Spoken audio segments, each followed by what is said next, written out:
Welcome dear students. तो आप सबका स्वागत है।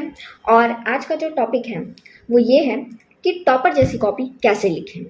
बच्चों, सबका सपना होता है कि टॉपर लिस्ट में मेरा भी नाम आए, मैं भी स्कूल के बोर्ड्स के टॉपर्स में शामिल रहूं। ठीक है, तो ये सब सपने देखने से सच तो होगा नहीं। इसके लिए आपको एफर्ट्स करने होंगे। और जो टॉपर्स होते हैं वो रियलिटी में तो ऐसा कुछ एडवांस ट्रीटमेंट पाते नहीं हैं। सेम क्वेश्चन उनको भी प्रोवाइड की जाती है पेपर में, सेम क्वेश्चन आपको भी मिलते हैं। हो सकता है आप उनके बराबर मेहनत भी करते होंगे, फिर भी आप लोग कहते होंगे उसके इतने अच्छे मार्क्स कैसे आ गए, मेरे अच्छे मार्क्स क्यों नहीं हैं। ठीक है, तो उन सारे सवालों का जवाब बस यही होता है कि जो कॉपियां है ना, वो मतलब कि कॉपी आपने अच्छे तरीके से नहीं लिखी है। जबकि वहीं जो एक टॉपर है उसने कॉपी को बहुत बहुत ज़्यादा अच्छे तरीके से लिखा हुआ है। इसीलिए जो मार्क्स होते हैं वो टॉपर की बन जाते हैं और आपके एवरेज रह जाते हैं और आप एवरेज स्टूडेंट बन जाते हो। तो कोई भी एग्ज़ाम हो, चाहे 10th की हो, 12th की हो, किसी भी बोर्ड के आप स्टूडेंट हो, आंसर राइटिंग बेस्ट की है एग्ज़ाम में नंबर स्कोर करने की। ठीक है बच्चों, और आंसर राइटिंग में भी जो एमसीक्यू है वो तो जो सही है उसको तो आपको करना ही है, उसमें बताने की कोई ज़रूरत नहीं होती। और जो शॉर्ट आंसर टाइप क्वेश्चन होते हैं उसमें भी बच्चों को ज़्यादा दिक्कत नहीं आती है, क्योंकि वो टू द पॉइंट पूछता है, बच्चे उसका जवाब देते हैं और लगभग लगभग मार्क्स उनमें मिल जाते हैं।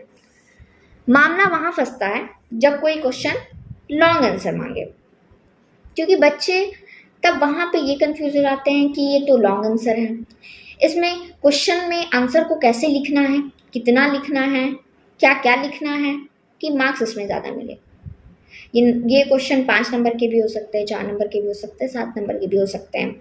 हिंदी में निबंध, जीवन परिचय, ठीक है, ये सब हो गए। और इंग्लिश में long answer type question, science में जो लॉन्ग क्वेश्चन आंसर होते हैं वो हो गए। तो सारे सब्जेक्ट में लॉन्ग आंसर टाइप क्वेश्चन तो आपको ज़रूर देखने को मिलेंगे बच्चों। तो इसको लिखने का ना एक तरीका होता है, एक स्पेसिफिक तरीका होता है कि कैसे आप लिख करके बढ़िया से बढ़िया नंबर गेन कर सकते हैं। तो सबसे पहले किसी भी लॉन्ग क्वेश्चन का आंसर करने के लिए उसको 3 पार्ट में डिवाइड करिए, 3 पार्ट में डिवाइड करिए। ठीक, पहला पार्ट इंट्रोडक्शन, दूसरा पार्ट बॉडी और तीसरा पार्ट कंक्लूजन।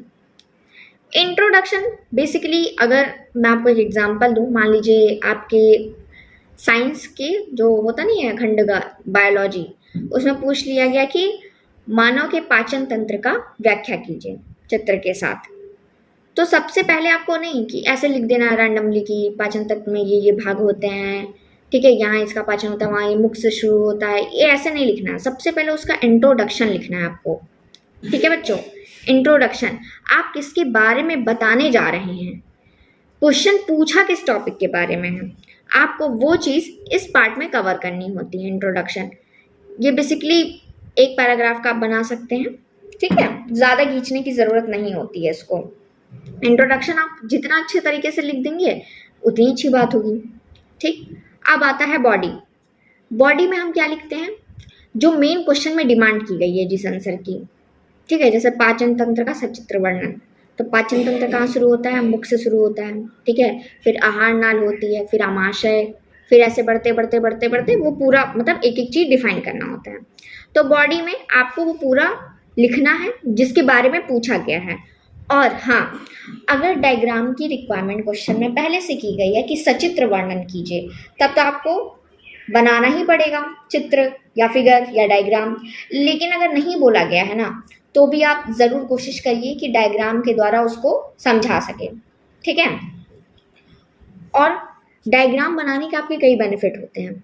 एग्जामिनर इम्प्रेस होता है, कॉपी थोड़ी डिफरेंट लगती है और नंबर इजीली अच्छे मिलते हैं। ठीक है, लास्ट पार्ट होता है कंक्लूजन। कंक्लूजन हिंदी में इसको निष्कर्ष बोलते हैं। आपने ऊपर जितना भी लिखा उससे आप क्या समझते हैं इसके बारे में छोटा सा पैराग्राफ लिख देंगे, तो इस तरीके से आपका लॉन्ग आंसर कंप्लीट हो जाएगा। और कोशिश करिए कि जो लॉन्ग आंसर आप लिख रहे हैं उसको आप छोटे छोटे पैराग्राफ्स में ही लिखिए, वो ज़्यादा दिखने में अच्छा लगता है। ठीक है, अब नेक्स्ट पॉइंट, जो भी आप क्वेश्चन में जितना भी आपने लिखा है, चाहे इंट्रोडक्शन में, बॉडी में या फिर कंक्लूजन में, ठीक है, कहीं भी कुछ भी लिखा है, उसमें जो की पॉइंट्स है, की पॉइंट्स को ज़रूर हाईलाइट करें। अब कैसे?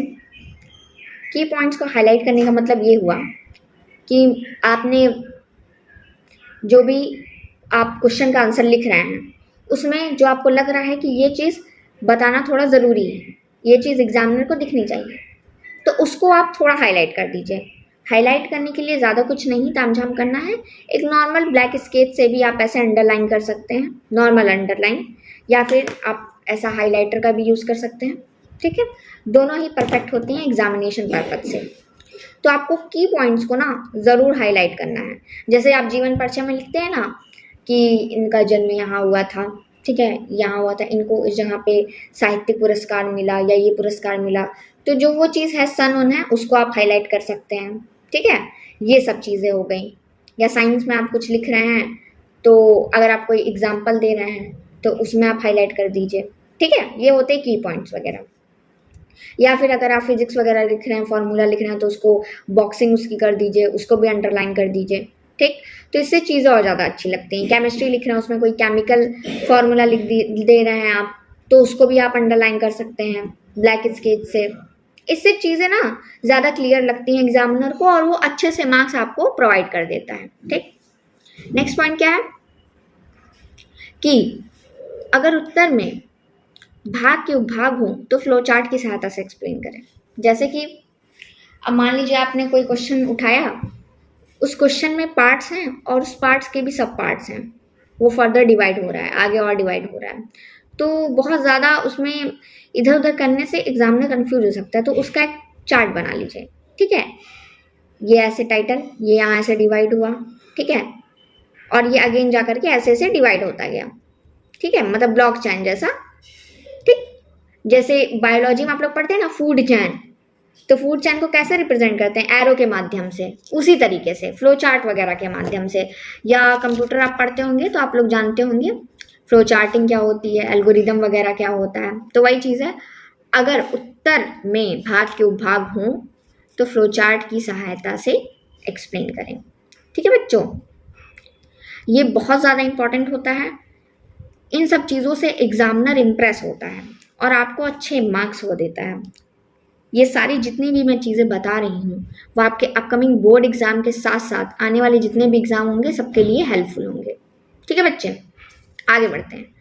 सबसे लास्ट और सबसे इम्पॉर्टेंट बात अभी के वीडियो की वो ये है कि बनावटी उत्तर लिखकर पेजों को भरने का प्रयास ना करें, ठीक है। बहुत बच्चे ऐसे होते हैं जिनके आंसर नहीं कंप्लीट हो रहे हैं तो वो कुछ भी लिख देते हैं, तो ये सब अनावश्यक चीज़ें नहीं लिखनी है, ठीक है।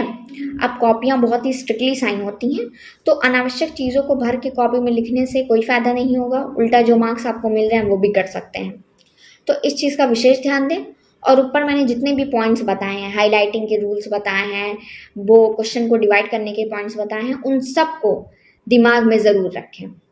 और ऐसे ही और हेल्पफुल वीडियोस के लिए मेरे वीडियो को देखते रहें। Thank you so much.